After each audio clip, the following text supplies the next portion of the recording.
Sports talk conversations with a good laugh mixed in. This is the Sports Talk with Thetford and Ashby podcast from Double T 97.3, presented by Cantex Roofing and Construction. I'm Mike Hebert, owner of Cantex Roofing and Construction. Every day is game day, and we'll get it right when it comes to your roofing, construction, windows, and mirrors. Call Cantex Roofing and Construction today. Together, we are one serving you. Lubbock Sports Medicine. Great team of doctors. Kevin's in my class at church now, and I did a spot for him at the class Sunday. Lubbock Sports Medicine. He didn't know I was going to do one, but I did. They're just they're that kind of people. They're just such good people, and they're absolutely the best in the business. We're fixing to go down and get a new knee from them. Good. Well, they got some in stock. I say we. It's not me. It's Terry. We're waiting on the new model to come out, and then we're going to go down and get my cousin Eddie had a surgery. It wasn't there, but it was out at North Star, wherever that is, out there on North Quaker, and they had to put it off a day because they didn't have the parts. So they had to go to the parts store and get – I'm like, that doesn't sound right. Had to go to the parts store. Well, Lubbock Sports Medicine has all the parts you need, and they're the pros in the business, I'll tell you. Go to LubbockSportsMed.com and check them out. And then Mighty Wash, and last week when Coach Kitley was here, we were talking about it's the coach's car wash. We say that. Well, he got his card out. He's got a card that is official. It says Texas Tech Coaches. You just swipe it? Yeah, that's what you need. That's a good deal. I'll get us one of those. Do we have to be Texas Tech Coaches? Well, we'll act like we are. I'm going to hold this up and show everybody. Here, I'm going to put it in front of Gus's face. Oh, I can't put it in front of Gus's face. I was going to put it in front of Gus's face, but you I can't do it. No. Anyway, Gus, here's our four guys in the big leagues. Can you name them? Yes, I can. Of course he can. One of them made his debut last night and became our 36th big leaguer. It's Clayton Beater, it's Coulomb, it's Mashinsky, and of course Josh Young. Listen to those names. Yeah, that's good names. And even Young, you think, well, that's a normal name. Well, not really. It's Jung. Yeah. But then you got Beater. That's not a normal name. Majinski's not. The Idalou Majinski's. And then you got Coulomb.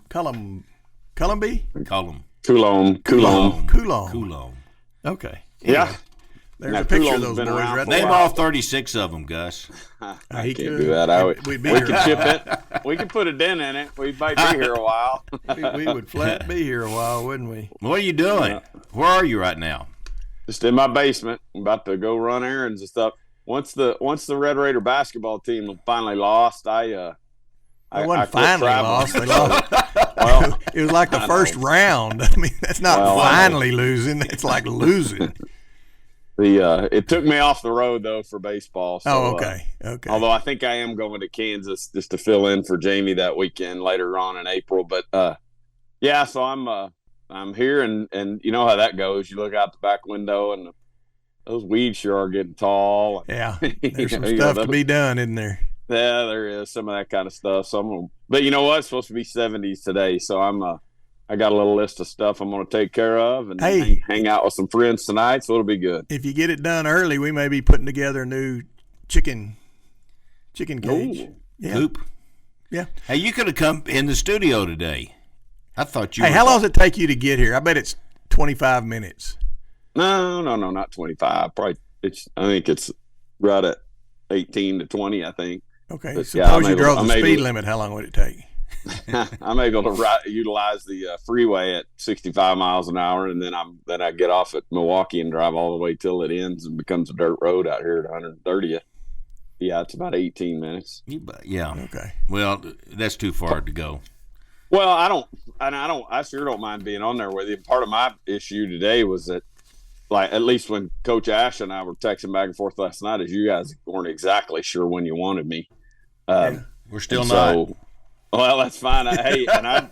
If Brennan hadn't texted, I was getting all ready for 9:40. So I was going to be over there throwing the cans in the recycle bin up there at United Supermarket instead of sitting out there doing the thing with you. And then he was like, "Hey, I think they're looking for you at 9:20 here." Well, that's even better. Well, so we're good. Darn, was it supposed to be 9:40? I think you're right. No, it's fine. I had texted you about it just to say. It's 9:40. I was trying to push it into this first hour. So you don't mind coming back on in 16 minutes, Gus. Whenever he said that and then you were checking, I said, I guarantee it's 9:40. Yeah, there's no doubt. Gus had it no right. doubt who's wrong in this deal. Yeah. Hey, before we get into tech baseball, I just read this yesterday.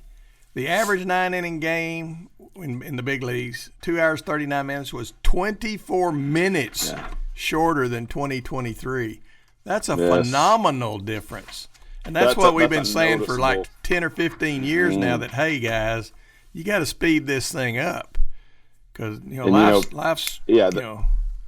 Yeah, the thing they've cut down, obviously there's a limit to the mound visits. We know that. And that's true in college as well. But the pitch clock's the main thing. And what it's done is just sped up everything. Everybody knows that there's they got to get up there and go.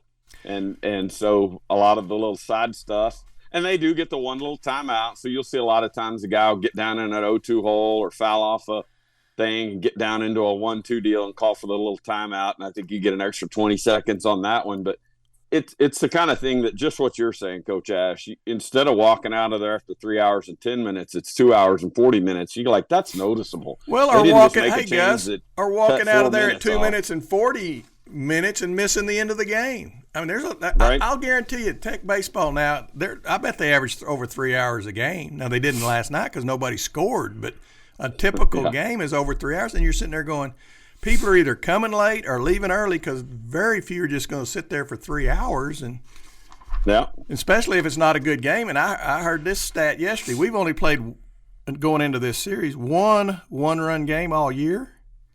Did you hear that? Wow. That doesn't even make sense. No.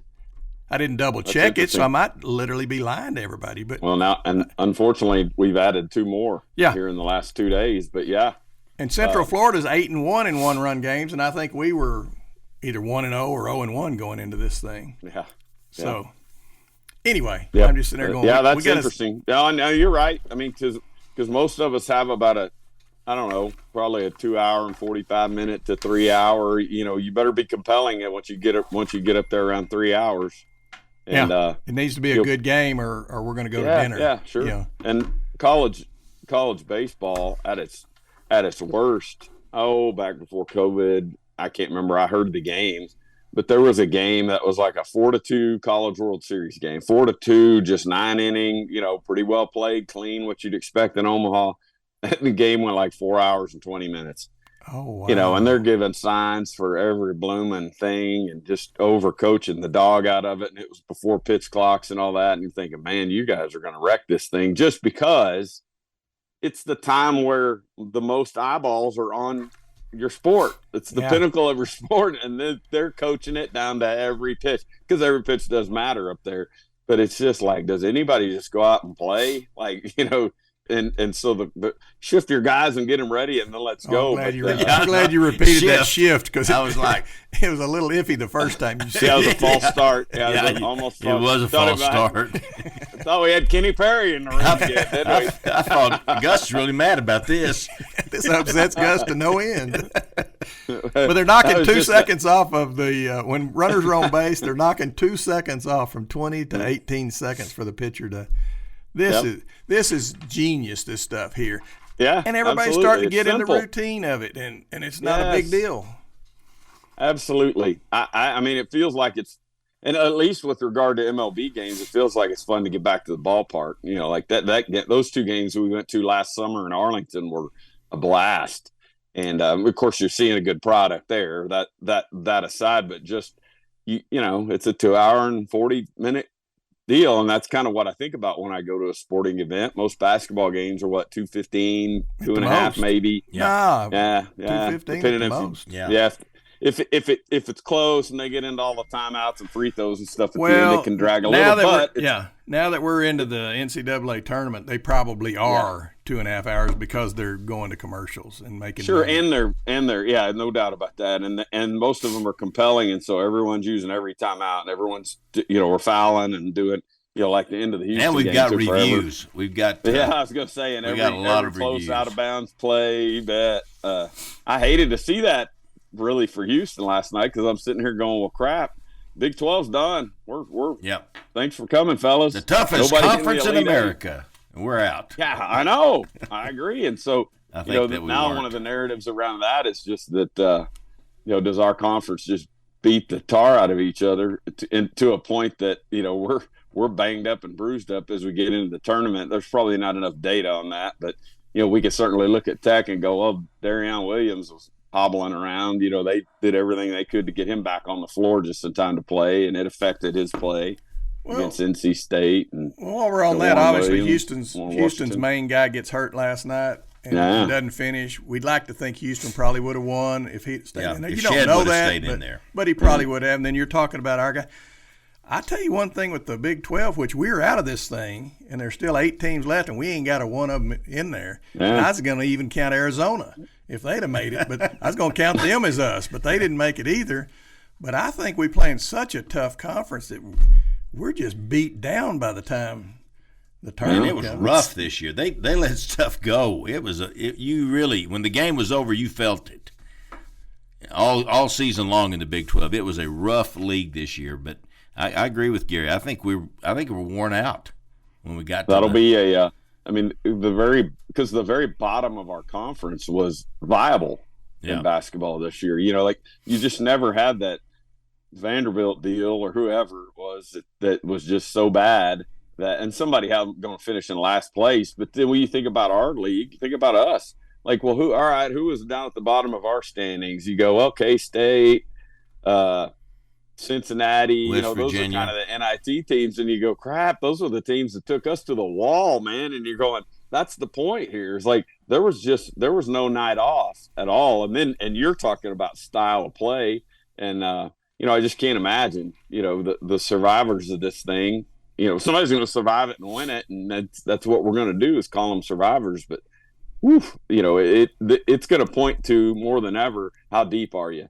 How deep is that roster? How deep can you be? How many good players? How much size? All of that. And I'm sure that's top of mind right now for Coach McCaslin. And you mentioned the NIT. Let's throw those 4 teams that are left in there. That makes 12 teams that are left right now. And ain't any of them Big 12 teams any. Who are the 4 left in the NIT? Right? I hadn't even paid attention to that. Well, I hadn't either. It's just on this piece of paper right here. UNLV, Seton Hall, UC, Virginia Commonwealth, VCU, and Utah. Well, Utah's soon to be. We can embrace them. They'll be here next year. We got 1 out of 12. There we go. Yeah, let's count them. They'll be here next year. Yeah. So anyway, I just thought, as long as we're on basketball, what's your takeaway from all of this? Ooh, that's just in general. I'm still thinking it's going to be UConn. That could, how that goes. You can feel really good about that right up until the go to bed tonight when all the upsets take place. Well, the surprise is NC State. And amazing what they've done, what they put together. Yes. If they get a crew that calls stuff real tight, they're going to have trouble because they're going to get in foul trouble because they're bangers. They're tough. They got Burns in there. He's a thug. Yeah, they had other guys that'll walk on you. Yeah.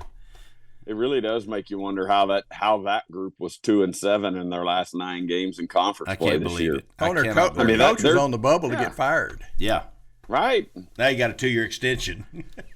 Yeah, I heard something about if Virginia had fouls to give, if they'd have just fouled NC State at the end, NC State wouldn't have won the game against Virginia. Yeah, and they didn't, and they won that game. And here they go. Here they go. Isn't it crazy? It's an interesting story. I'm sort of pulling for them.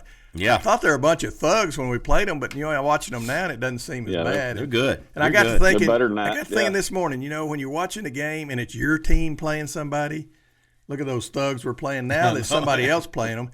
And I got to thinking that's the same way with umpires and officials. When they're calling your game, how bad do they do? Mm-hmm. Yeah, and they're all, but not every umpire and every official dislikes Tech, and they're not all screwing us, Sure. But when it's your team, you just look at it through different eyes. It's less personal. It's awful personal.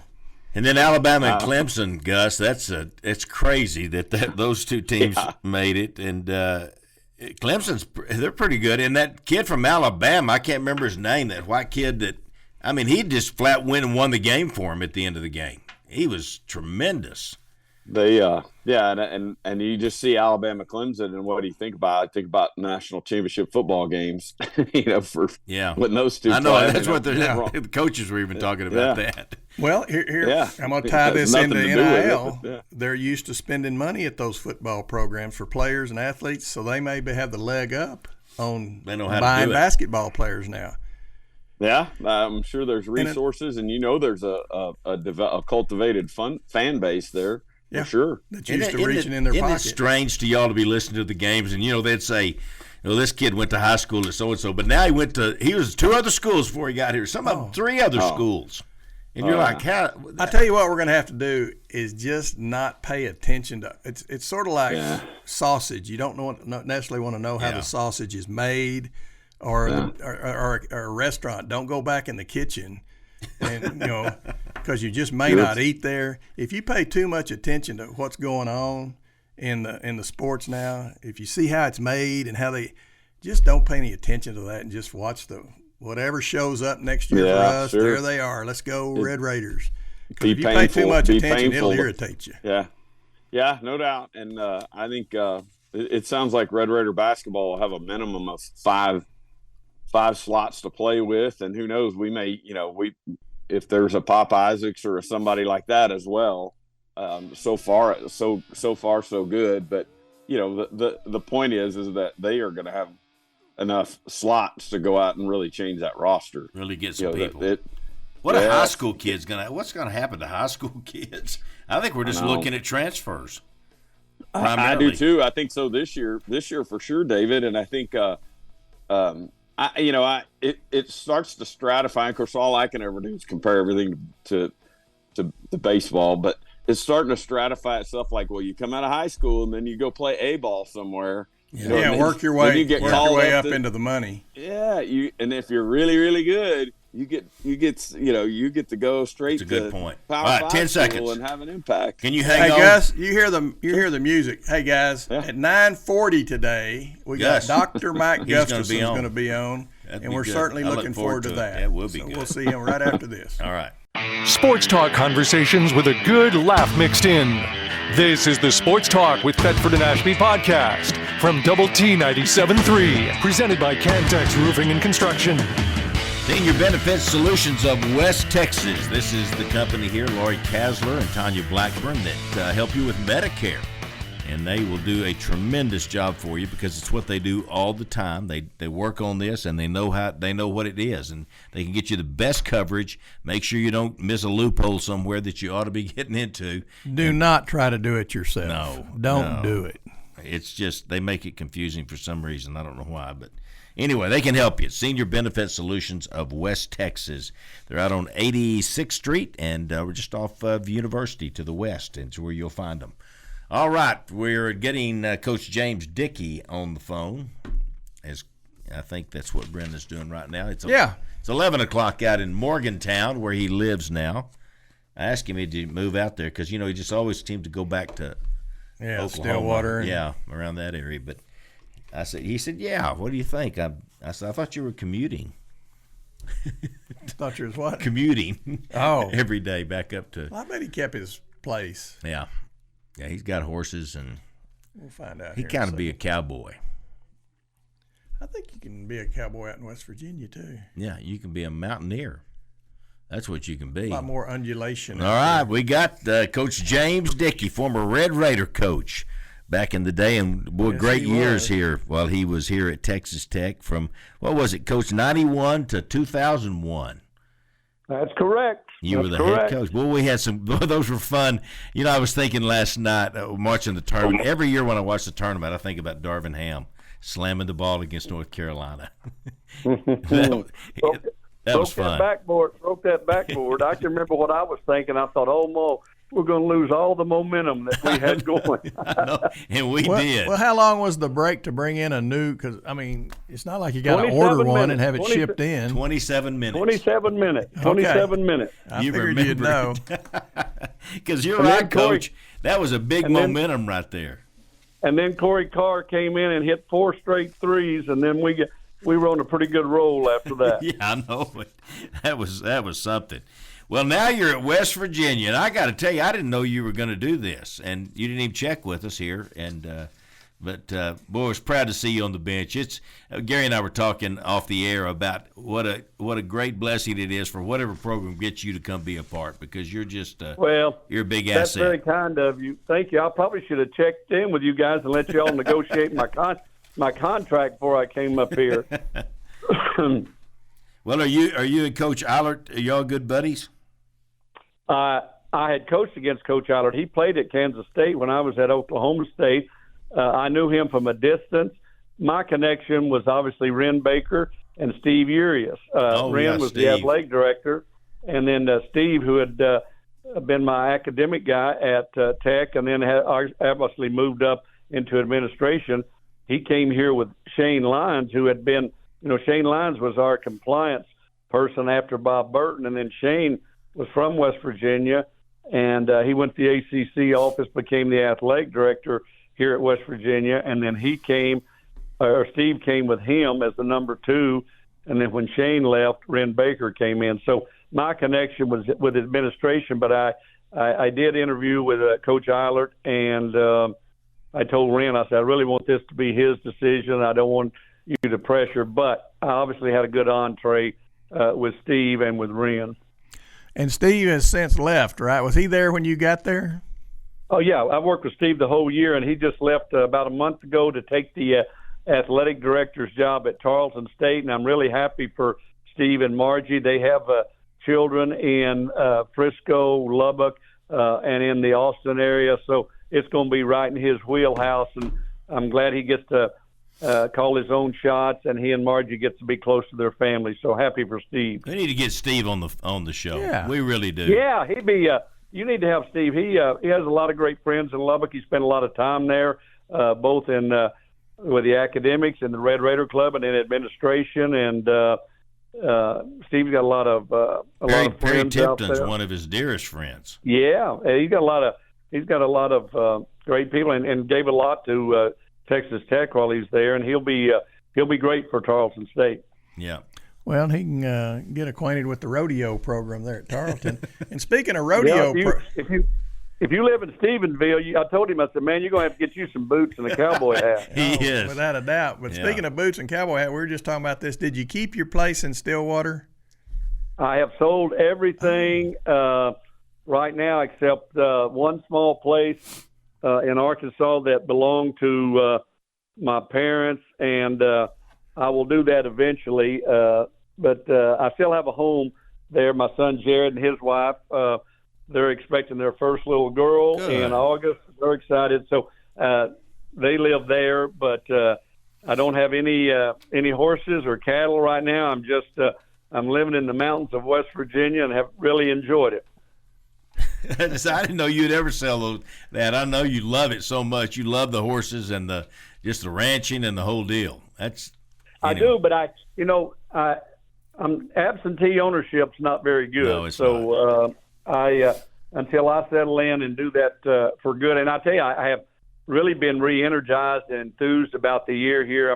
I'm sorry we didn't have a better year for Coach Eilert, and they've made a change and had hired Darren DeVries from Drake, who I think will be very good. And I don't know what the future is going to hold, but I really enjoyed being back with the players on the court, and the timing has not been right in recent years, and I was really lucky that this worked out, and just I was thrilled to be on the sideline. Not thrilled the way we got our fannies beat, but I really enjoyed being back on the floor. Are you staying? Are you going to keep your position? I don't know yet.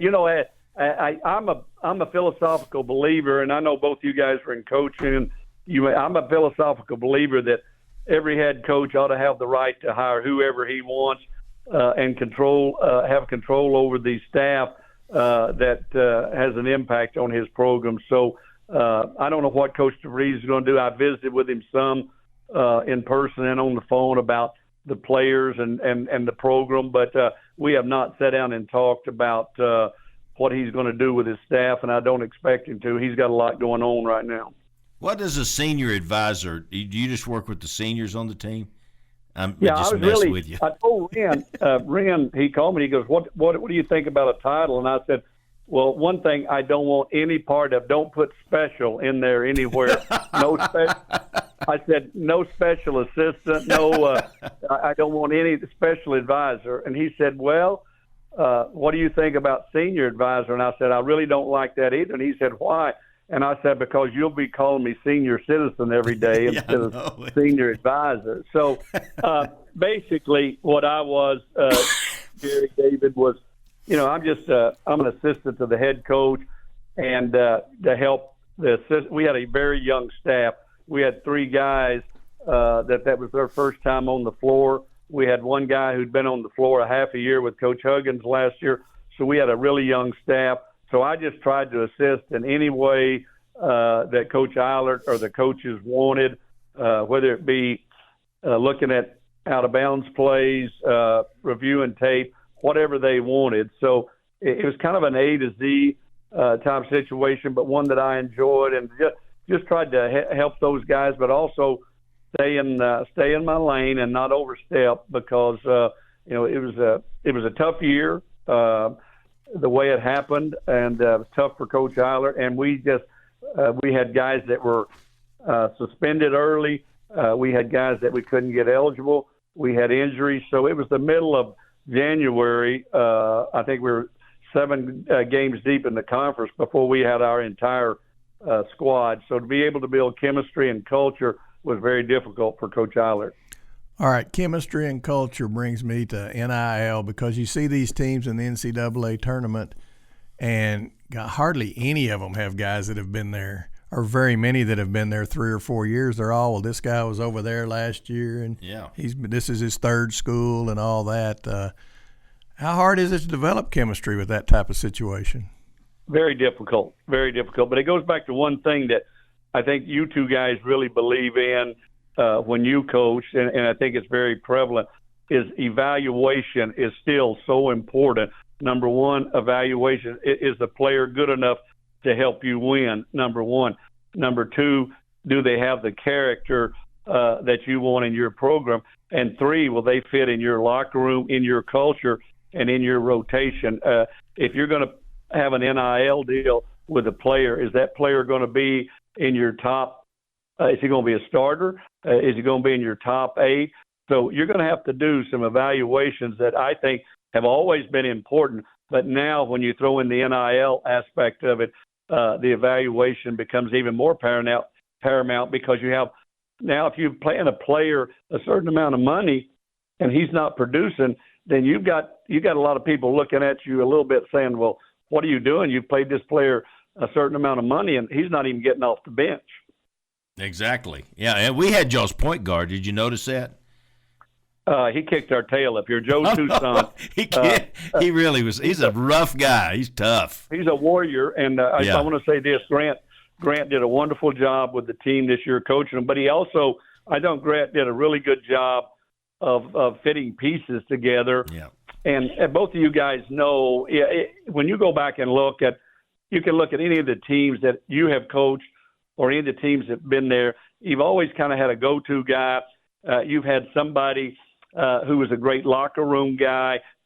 You've had somebody who was a spark plug off the bench. The pieces that you put together form that chemistry. And so whatever it is, whether it's in baseball or basketball, being able to fit those pieces together and then get them to all pull in one direction, because, I mean, there's an elephant in the room. You look around the room and everybody's wondering, well, what's that guy's NIL package? What's my NIL package? So you really got to be able to manage your locker room. Is all that stuff pretty open out there, that Billy Bob's making $100,000 and do the players know what each other's making? Well, you guys, I'm not on social media. You guys are probably on social media. A lot of those young guys, they put a lot of stuff on social media. Oh. Most people, if we're recruiting the same point guard, his people that are representing him, they may be telling you the same number that they're telling me, but they might not be. So it's about recruiting. You got to know who you can trust, and you got to be able to call somebody up and say, hey, Gary, what are you really willing to do for this young man?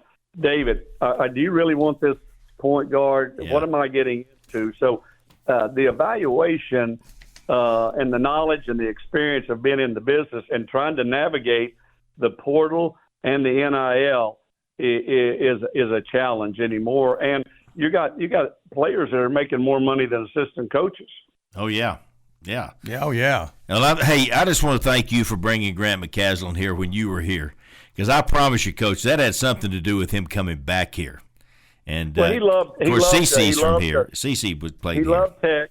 He loved Tech, and he met CeCe there, and they're a great family. I saw Grant and CeCe in Kansas City and got a chance to see the family and say hello to him. I'm proud of what Grant has done during the time, but I knew he was really, really good when we hired him, and he was at Baylor as a walk-on, and he came to work our camps at Tech, and that's where Robert Bashir said, "Hey, this young man has really done a good job for us in camp."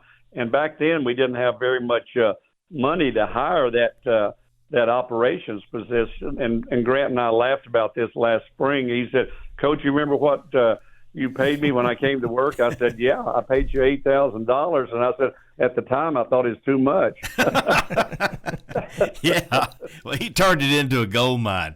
And I told him, I said, yeah, you're doing pretty good now. I said, it worked out pretty good. But to your point, David, I appreciate the kindness. But Grant, that was a no-brainer. He came, did a great job for us at an entry-level position. We had him and Will Flemings. We had Robert Bashir. We had a great group of guys. And then Grant, and we had Shannon Hayes. Grant really elevated and went on. But he developed some roots here. He developed some contacts. Obviously, met his wife, and it was a great hire for Kirby and for Tech. And Grant will he'll do great things there. And I think he's really happy.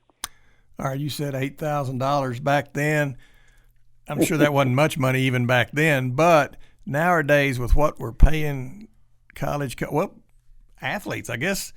What we're paying college coaches or coaches in general, football, basketball primarily, doesn't it seem a little extreme?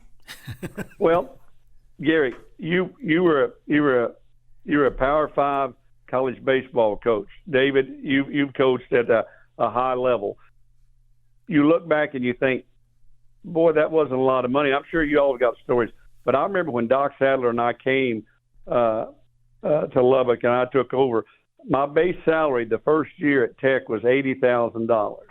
And I kept telling Doc, I said, "Hey, Doc, I think we can get this job to where it'll be a $250,000, $300,000 job." I said, "This is going to be and now how embarrassing is it to talk about that when the salaries are probably average in the $3 million range?" And I'm happy for these guys. But did I ever think that I'd be seeing college athletes make $1 million? No. But if you want to stay in this business, if you want to compete in this business, and we've got a long way to go to getting it right, but the NIL and the portal is huge. But I go back to, hey, we're going to do it. You better evaluate properly. And I think two things could happen as we move along. I don't know what your guys' philosophy is, but I think one thing is you may not get long-term, multi-year contracts with coaches because I think administrators and people are looking at, well, hey, you can flip the roster in 1 year. You can be bad 1 year, and if you get the right guys, you're going to be good because of the portal next year. So you may not be able to get 3 or 4 years to build a program. And Gary, to your point earlier, you don't get freshmen that stay there. I mean, you look at the young man from Houston that got hurt last night, Jamal Shedd. I mean, now he's a 4-year player, and you've got to hurt for a young man that he epitomizes what we think college basketball is about. And I'm sorry he got hurt last night, but here's a 4-year guy. You got guys that, like you said, Gary, they've been at 4 different schools in 4 years. Coach, can you stay with us one more? I'm sorry I talk so much. No. Can you stay we're with up us against one a more? break here. Can you hang with us? Absolutely. All right. We'll be right back you. with more with Coach James Dickey. Sports talk conversations with a good laugh mixed in. This is the Sports Talk with Thetford and Ashby podcast from Double T 97.3, presented by Cantex Roofing and Construction. I will tell you the Cardinal Sports Center is absolutely an amazing store to me. I never would have dreamed in a million years that when you said Cardinal Sports Center, that it would have all the stuff they have today. It's crazy. Fashion, it's sunglasses. I mean, just name it. They can do it all, and they still have all the great stuff, all the sports equipment you're looking for, and the trophies and the uniforms, but wonderful store, and go see them just outside the Loop and on shoes. Slide Road. My gosh, they've got the shoes. All kinds of shoes. They do a great job at Cardinals.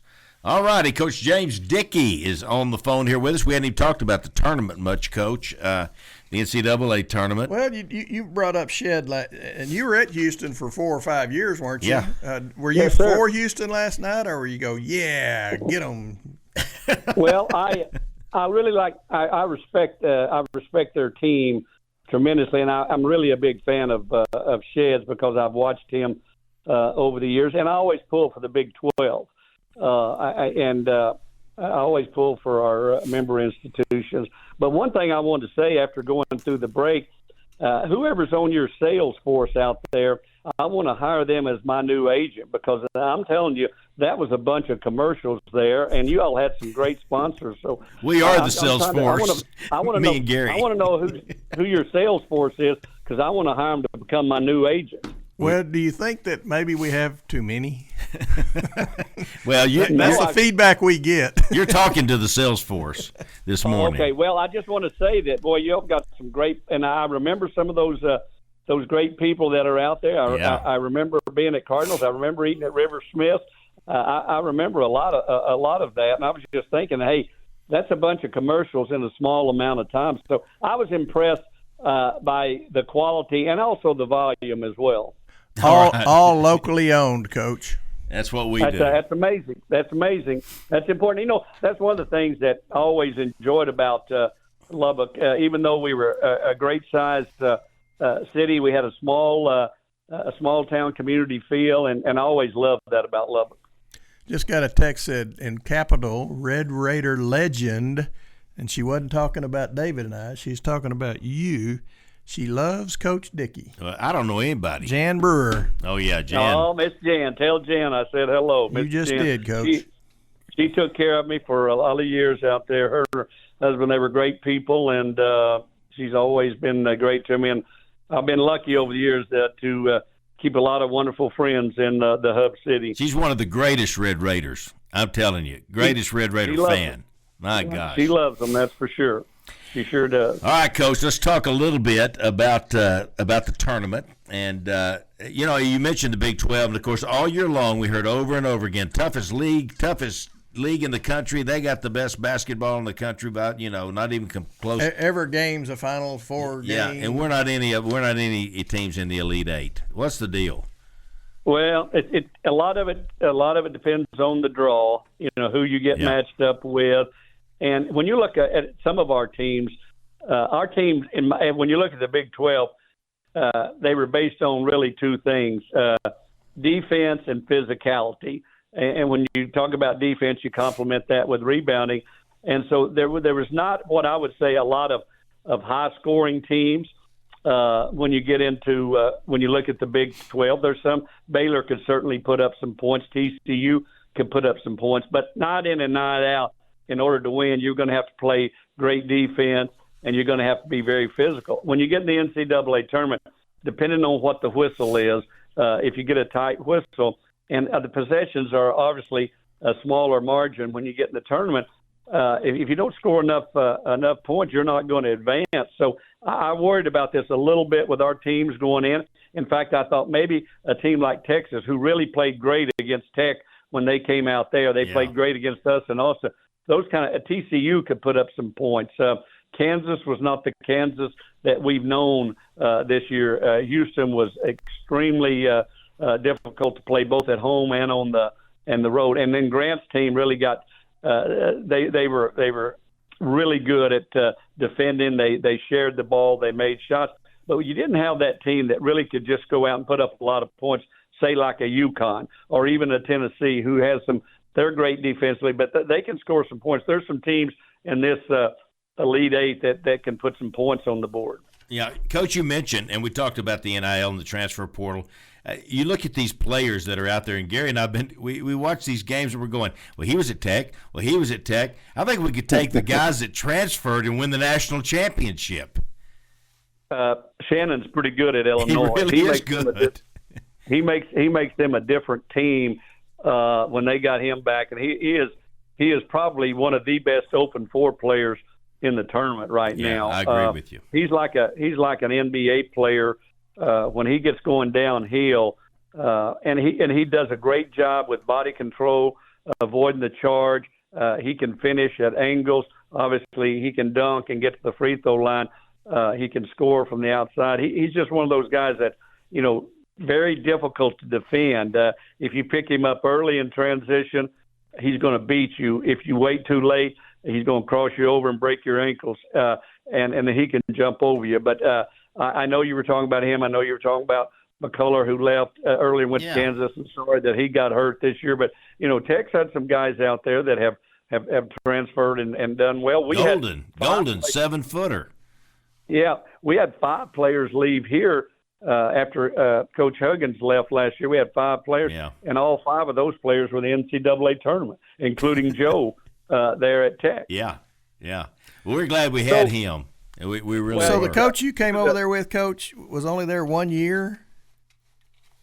Sir? The coach you came over to coach with was only Coach there 1 Allard? year? Coach Allard? Ren didn't want to do a national search after Coach Huggins' situation in the middle of June, the 1st of July last year. So he hired an interim coach for 10 months.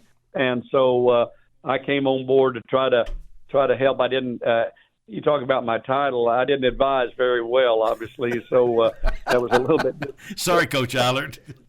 Yeah, that's a little bit disappointing. No, I know you did good. Where's Coach Huggins now? What's he doing? Coach lives right here in town. I've talked to him a couple of times. He wants to get back in coaching. He's won 935 games. He's obviously already in the Hall of Fame. I don't know that getting to 1,000 is his motivating factor, or just the fact that he misses it like all of us do who get out and who are not ready to get out. I think he'd still like to coach. He's a native of West Virginia. He played here. Obviously, he'd been here for 17 years. I know that was tough for him to have to step away, but I hopefully that he's gotten a lot better and he's very healthy and he'll get an opportunity to coach again. Do you think he could coach again at a high level with the way things are nowadays with the NIL and these, I don't think there's any question that he would adjust to that part of it. I just think it's going to be after what happened at Cincinnati, after what's happened at here, will somebody be willing to give him a chance again? Yeah, he's pretty rough on the exterior. He's probably a great guy. He's really. I don't know if you've ever talked to him. He's really a smart guy. You don't win 935 games unless you make a lot of good decisions. He can coach. There's no question about that. Smart coach. Everybody, his nickname is Huggy Bear. Yeah. He looks like this tall guy that you wouldn't want to pay for. He's always yelling at the players and the officials. But I knew him kind of in a different way, and just like guys that make mistakes, you feel for them. I went through it with Coach Sutton, and I saw this from a little bit of a distance with Coach Huggins. So you feel for them. They've got a personal problem that's a disease, and hopefully they can get the right kind of help and get healthy and get back to doing what they like. Well, real quickly before we leave that, Mark Adams had some issues too when he left here. I think, didn't he get a new job? East Carolina. Job? No, I think he got another new job. Mark is assistant at East Carolina. We've shared text, and he's over at East Carolina. I'm sure Mark would like to call his own timeouts. I'm not going to speak for him, but I think all of us that are getting to the end of our careers, you'd like to try to make one more run and call your own timeouts if you get a chance. we're not as in demand as much as the younger guys, but if you get the right spot, if he wants to, I hope he'll get a chance to call his own timeouts again. Maybe he was a finalist at Rio Grande Valley or something like that. I heard he's Valley. either a finalist for or got the job at UT Rio That's Grande Valley. I want to go. I don't think they've hired down there. I don't think they've hired down there yet. And if you'll remember, Mark was the head coach there back when it was UT Pan American. That's right. You're exactly right. I did not know Pan Am turned into Coach, Rio Grande Valley. Now that you say that about give it one more ride, sounds like Coach James Dickey. Is it your chance you could be the West Virginia head coach? No, that will not happen. But maybe there's an opportunity out there. It has to be the right situation with the right people. And I didn't finish as strong at Houston as I would like to, and I understand that. But you got to get in the right place where people know you, where they feel like that you can bring something to the table. And there may not be that opportunity, but maybe if not, I can maybe find something in as far as an assistant.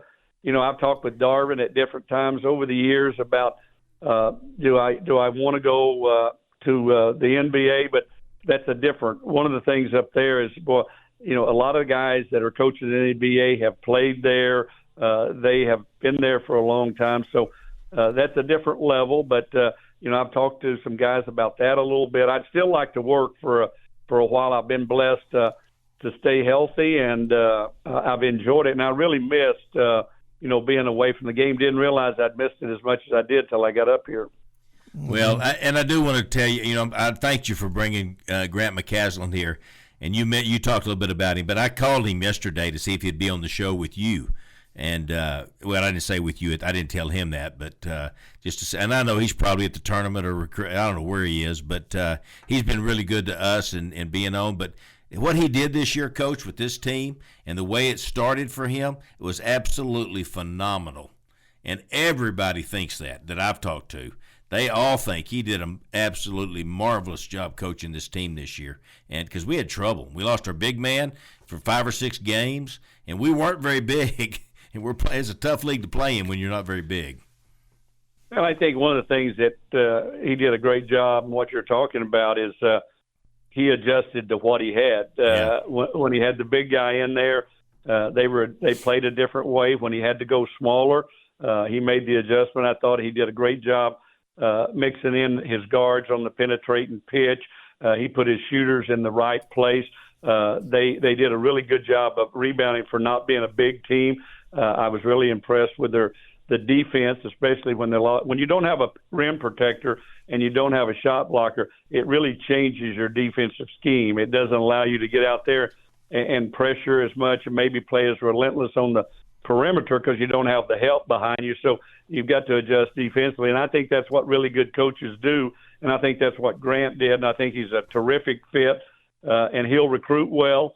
The community will support him in terms of NIL. They've got wonderful facilities, which I've always been proud of the Spirit Arena, and now they've got the Womble Center. So, and I always said this, and you guys have been there, you love it, and I'm speaking to the choir and the congregation a little bit here, but now once you get to Lubbock and you get on the campus, I mean, it's beautiful. I remember Andre Emmett. I told him, I said, if you'll just come, you'll love it. And he and his mom hadn't been there more than 3 or 4 hours, and he was ready to commit. But unless you have been there and see it, you don't really know what a special place. And then when you get ingrained in the community and know what the quality of the people and also right now the fan base is tremendous. That's one of the great home court advantages, not only in the Big 12, but one of the great home court advantages in the country. And I'm glad to see the fans take such great pride in being Red Raiders. Well, they are. They're awesome. They do a great job. All right, Coach. Final four, the Elite Eight: UConn, Illinois, Alabama, Clemson. That's a little bit of a surprise, isn't it? Duke. How about North Carolina State? The run they've been on, that's been amazing. And Purdue, Tennessee. They're the only one that held true to form, 1 and 2 in the Elite Eight.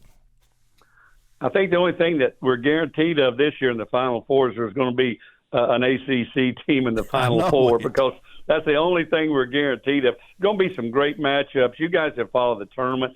The one thing that's amazing to me, you look at UConn, when you look at last year and this year, they've won 9 NCAA tournament games by 20 points or better. 9 straight games by 20 points or better. They've got to be the elite team in the field. You got to like them. It's going to be interesting with Duke and North Carolina State. North Carolina State's playing with house money. There's going to be a lot more pressure on Duke in that game. They split during the regular season. I'm sorry, they split the 2 games, one in the regular season, one in the ACC tournament. But I tell you, if Purdue gets a good whistle, if Purdue is able to shoot the ball from the perimeter, Edey presents a tremendous, because they're going to throw the ball inside. They're going to play the game inside out, and you're going to have to double team the big fella, and he's a very good passer. If you let him get to the basket, he's going to make the jump hook. So I think they're a team. It depends on the whistle. If he gets 2 fouls in the first half, 3 quickly in the second half, it changes the way they play the game. No doubt. All right, so UConn, odds-on favorite to win it. Illinois, they've surprised. They've really, and Iowa State's they've really played. They had a great year. They really did. Illinois is one of those explosive teams, and Brad Underwood's really done a good job. We've talked about Terrence, of how great he is. Not only is he great in the open floor.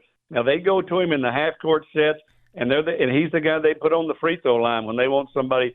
They put the ball in his hands to get fouled. So, and then he had the 40-point game early in the conference tournament and the Big Ten tournament. I mean, he's an explosive player, and it gives them a chance because they can, and they've got a sense of toughness about them. They do. Well, Coach, you were awesome again. Yep.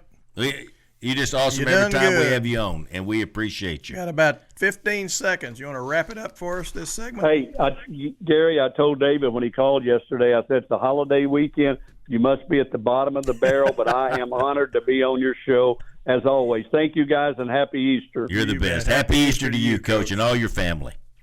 Thank you, sir. Bye-bye. All right. Coach James Dickey. You've been listening to the Sports Talk with Thetford and Ashby podcast from Double T 97.3. Catch the show live Saturday mornings from 9 to noon on Double T 97.3 FM or on the Double T 97.3 mobile app.